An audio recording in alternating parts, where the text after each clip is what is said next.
Saving money on a home loan involves strategic planning and smart choices. Start by shopping around for the best mortgage rates. All right.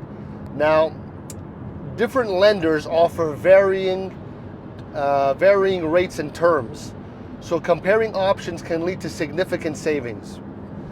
Consider making a larger down payment.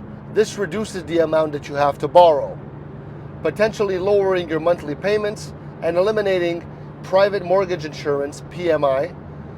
Additionally, a short-term loan like a 15-year mortgage can save you money on interest over the life of the loan, although your monthly payments may be higher.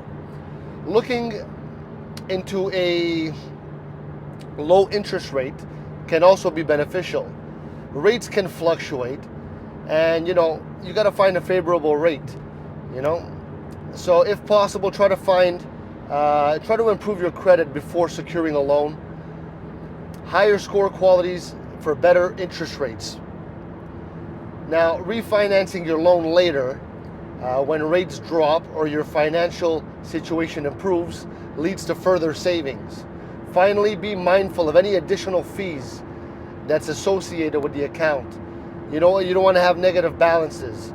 By taking these steps seriously, you can significantly reduce the overall cost of your home loan.